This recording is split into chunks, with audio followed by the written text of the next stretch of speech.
Hello, Grumpy Old Fart here. Um, I saw a video the other day, and the information that the man in the video put out was very compelling. Um, I do a lot of videos on unexplained phenomena. I did one on the stones at Baalbek, Lebanon. I did one on the H blocks of Pumapunku. I want to say it was Teotihuacan. There's a lot of things that we don't understand. A lot of this stems from the fact that the Navy issued a statement saying that UFOs are indeed real, and if they're real, what else could be real? Basically, what it boils down to is humans don't know everything we think they know, that they think they know. Our scientists keep finding new stuff that changes everything they thought they knew. And they've been teaching what they thought they knew for hundreds of years.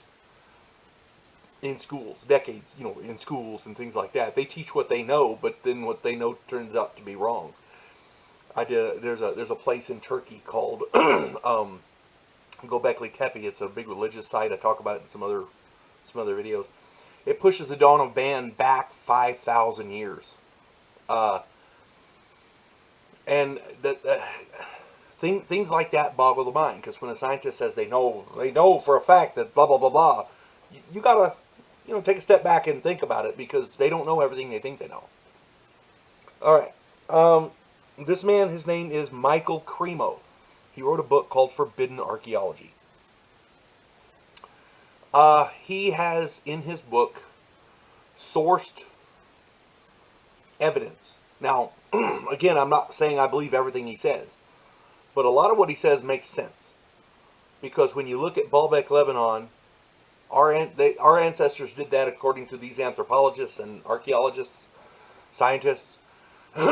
They say that our ancestors did this with not much more than rocks and bear furs, and they didn't have the wheel, and I mean they weren't much more than cavemen. Well, Michael Cremo's book, Forbidden Archaeology, he says he has evidence that puts humans on this planet more than 200,000 years ago. There have been incidents where skeletal finds in material at depths that date them over 1,000,000 years ago. Modern humans on this planet more than 1,000,000 years ago. He recounted one story where in the gold rush in the California gold rush back in the day, they're digging into a mountain for gold, and they find relics, archaeological relics and skeletons at places that they shouldn't be. You know what I'm saying? And this is fresh mountains that have never been touched.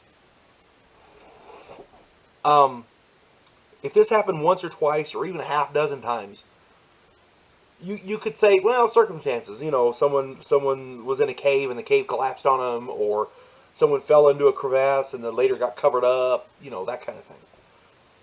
But the sheer number of these finds is staggering, and they've been finding them for a long time. But mainstream archaeology covers it up. They discount it. They find ways to fix it. Case in point, one of the chief opposers of this line of research, his name is Rainier Proch, P-R-O-T-S-C-H. Rainier Proch. He's German, so I don't know how to pronounce his name. P-R-O-T-S-C-H. He did a radiocarbon test and dated some of these skeletons at far less than 10,000 years, which puts it within the mainstream archaeological frame of reference, right?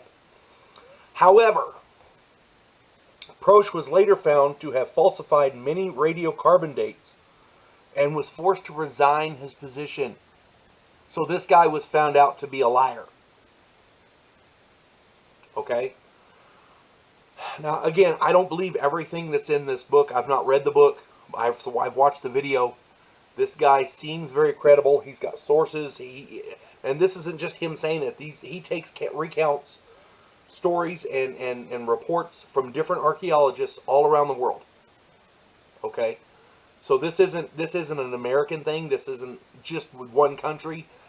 These are archaeologists from all over the world who are reporting the same things, and this guy is reporting them in this book, and it blows mainstream archaeology right out of the water. It makes them look like fools, and I think that's the reason why they're fighting them so much. They've been teaching this little paradigm for so long. If Michael Cremo is right, why would anybody ever listen to him again? Because they're idiots. And I know that's a strong word to use when you're talking about a scientist, but when scientists change data to fit their narrative, that's not science. I don't care who you are. I don't know what it is, but that's not science. But think about this. I've been doing unexplained phenomena. The pyramids, the Baalbek Lebanon stones, the H blocks that I talked about. If Michael Cremo is correct, it helps. It goes a long way towards explaining all about these ancient megalithic sites all over the world. And I'm going to do more on the megalithic sites because they're fascinating to me. How did our ancestors do this? If Michael Cremo's right, it goes a long way to explain those. Okay? And mainstream science needs to catch up. That's all I'm saying. If a scientist tells you something that's just blatantly stupid, you kind of look at it and, you know. Well, they've been doing that for a long time. I'm just saying. You folks have a good day. God bless one and all.